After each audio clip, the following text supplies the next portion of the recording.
먼저 내란 중요임무 종사 혐의에 대해서 살펴봅니다. 그 세부적인 내용이 복잡하므로 결론을 먼저 말씀드리겠습니다. 내란 중요임무 종사 혐의에 대해서는 유죄로 인정합니다. 따라서 12.3 비상계엄 선포와 이에 근거하여 위헌 위법한 포고령을 발령하고 군병력 및 경찰 공무원을 동원하여 국회, 중앙선관위 등을 점거 출입 통제하는 등의 행위는 형법 87조에서 정한 내란 행위에 해당합니다. 어제 서울중앙지법에서 열린 한덕수 전 총리에 대한 4차 공판. 재판장인 이진관 부장판사는 다음 달까지 재판을 종결하고 이르면 연내 선고를 목표로 하겠다는 계획을 밝혔습니다. 일정이 변경될 수도 있지만 이를 염두에 두고 주장과 입증을 준비해달라고 한 겁니다. 저희 재판부는 11일 중에 종결을 목표로 하고 있습니다. 일단 저희는 다른 사건 진행과 관계없이 선고가 가능하다는 입장입니다. 내란 우두머리 피의자인 윤석열 전 대통령에 대한 판단이 나오기 전이어도 한덕수 전 총리에 대한 사법적 판단을 하기에 무리가 없다는 겁니다. 이 부장판사는 한 전 총리의 내란 방조 혐의를 최대 사형까지 선고할 수 있는 내란 주요 임무 종사로 바꿔달라고 특검에 요청하기도 했습니다. 특별검사에게 이 사건 공소 사실 중 내란 우두머리 방조 부분의 공소장을 다음과 같이 변경할 것을 요구합니다. 기본적 사실관계는 동일한 범위 내에서 적용 법조는 형법 87조 제2호 지위고하를 가리지 않는 호칭, 또 전곡을 찌르는 질문도 주목받고 있습니다. 피고인이 윤석열에게 비상계엄에 반대합니다. 이렇게 말하는 걸 들은 적이 있습니까? 그 말씀은 못 들었습니다. 다른 국무위원들을 불러서 의견을 들어야 됩니다. 이렇게 말하는 걸 들은 적이 있습니까?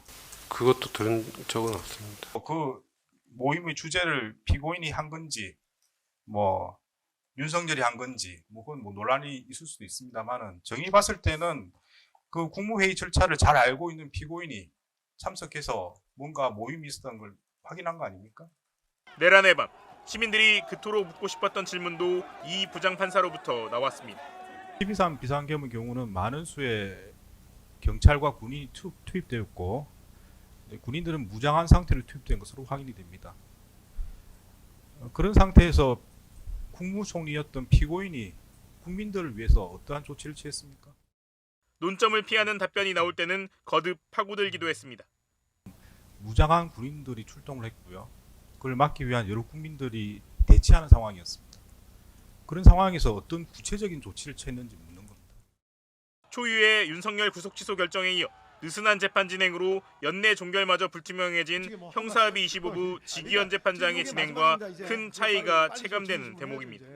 실제로 어떤 판결이 나올지는 알 수 없지만 내란 사건의 중대성과 국민적 관심을 고려할 때 특혜 없는 단호한 재판 진행이 절실하다는 요구가 커지고 있습니다. 국무위원들도 12.3 비상계엄의 피해자다 이렇게 말씀하셨습니다. 말씀하시는 게 수사도 받게 되고 변호사 비용도 들게 되고 이런 이야기를 하셨던 걸로 제가 기억이 됩니다. 그런 말씀을 윤석열을 상대로 하셔서 말씀하시는 건 제가 이해가 할 수 있을 것 같은데 지금 비상계엄으로 어떤 일이 벌어진지 다 보신 거 아닙니까? 그죠? 그 정인이 이제 비상계엄 선포 후에나 도착했다.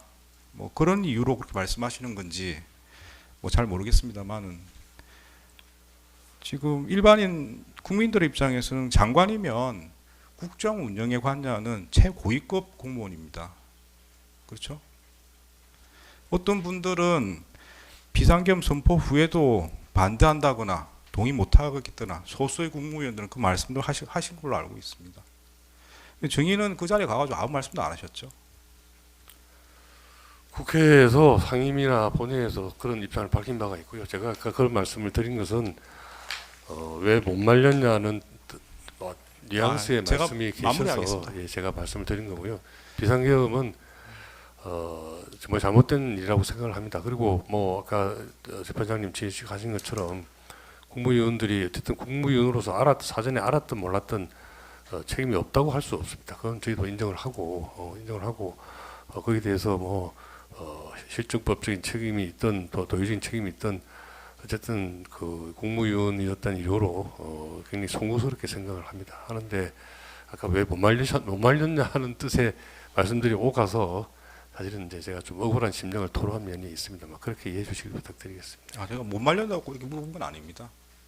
법적인 책임을 떠나서 어떠냐고 제가 여쭤봤던 것이고, 그러면 방금 말씀하신 부분은 이제 뭐 일반 국민들이 보셨을 때는 국무위원회 한 사람으로서 그런 생각이 든다는 또 말씀하시는 건가요? 먼저 증인석에 나온 김정환 전 대통령실 수행실장, 검찰 수사관 출신인 김 전 실장은 검찰총장 시절부터 윤 전 대통령을 보좌해왔습니다. 12월 3일 밤 대통령실에 있던 김 전 실장은 계엄 선포 전 한 전 총리가 요건을 갖춰야 하니 기다려달라고 했다고 증언했습니다. 이후 윤 전 대통령이 추가로 국무위원을 부르기 시작했다고 덧붙였습니다. 총리님께서 들어오셔서 그 요건을 갖추셔야 됩니다. 대통령께서 앉아 계셨고 총리님께서 옆에 서셔가지고 계속 그렇게 말씀을 하시는 걸. 김 전 실장은 한 전 총리가 당혹스러운 표정으로 만류를 하는 듯한 느낌을 받았다고는 했지만 계엄에 반대하며 국무위원들 말을 더 들어봐야 한다고 했다는 한 전 총리의 발언은 들은 적이 없다고 밝혔습니다. 피고인이 윤석열에게 네, 비상계엄에 반대합니다, 이렇게 말하는 걸 들은 적이 있습니까? 그 말씀은 못 들었습니다. 다른 국무위원들을 불러서 의견을 들어야 됩니다, 이렇게 말하는 걸 들은 적이 있습니까? 그것도 들은 적은 없습니다. 이어서 증인석에 나온 윤 전 대통령의 최측근 강희구 전 부속실장도 한 전 총리가 정족수를 채워야 한다고 이야기했다는 김 전 실장의 말을 들었다고 증언했습니다. 계엄 선포 이후엔 박성재 전 법무부 장관과 이상민 전 행안부 장관이 국무위원들의 서명을 받아야 한다고 말한 사실이 있다고 했습니다. 재판부는 내란 방조 혐의로 기소된 한 전 총리에게 내란 중요 임무 종사 혐의를 추가하는 공소장 변경을 허가했습니다. 또 11월 안에 결론을 내겠다며 윤 전 대통령과 김용현 전 국방장관 등에 대한 증인 신청을 검토해달라고 특검 측에 요청했습니다. MBC 뉴스 구승입니다. 기본적으로 재판부에서 의견에 따라서 이제 진행하시는 걸 제가 이해를 하고 있습니다. 다만 이 공소장을 검토해 보면은 공소 사실 중에 내란 우두머리 방조 부분은 조금 다른 취급이 필요하지 않을까 해서 제가 추가로 말씀을 드린 겁니다. 피고인에 대한 공소 사실 중에서도 제일 중요한 부분이고요. 내란 특검에서 기소한 여러 가지 사건에서도 가장 핵심적인 부분에 해당되는 내용들이 포함되어 있다고 보입니다. 그래서 이 부분에 한해서는 변호인의 증거 동의와 관계없이 주요 증인들이 나와서 명확하게 정언을 할 필요가 있다고 생각이 듭니다.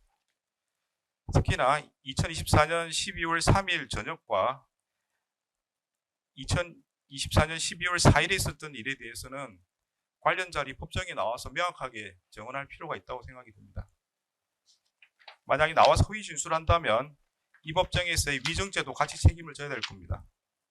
재판부는 형사소송법 제298조 제2항에 근거해서 특별검사에게 이 사건 공소 사실 중 내란 우두머리 방조 부분의 공소장을 다음과 같이 변경할 것을 요구합니다. 기본적 사실관계는 동일한 범위 내에서 적용 법조는 형법 87조 제2호, 변경 형태는 추가적 선택적 병합의 형태로 위 형법 조항에 기초해서 선택적으로 공소 사실을 병합할 것을 요구합니다. 추가로 확인하실 부분이 있으십니까? 형법 87조 제2호입니다. 선택적 병합 형태로 공소장을 변경하실 것을 요구합니다. 제가 질문드린 건 그런 내용이 아니고 실제로 이제 비상계엄이 선포되지 않았습니까? 그리고 그게 유지가 되었었는데, 그리고 그 과정에서 말씀드린 것처럼 무장한 군인들이 출동을 했고요. 그걸 막기 위한 여러 국민들이 대치하는 상황이었습니다. 그런 상황에서 어떤 구체적인 조치를 취했는지 묻는 겁니다. 저는 국무위원으로서 할 수 있는 가장 중요한 일은 결국 그 국무위원에게 주어진 그런 국무회의라는 것을 통해서 본인들의 입장을 밝히고 해야 된다고 생각합니다. 여러분들이 그런 말씀을 조사 과정에서도 하셨습니다. 왜 국무위원들이 군이나 이런 분들에 대해서 그렇게 하면 안 된다는 것을 공개적으로 밝히지 않았냐. 그것은 여러 가지 법적인 검토를 해야 되겠습니다만은 저희로서는 그 국무위원으로서 할 수 있는 그런 일들을 해야 되는 그러한 상황이었다 하는 말씀을 드리겠습니다.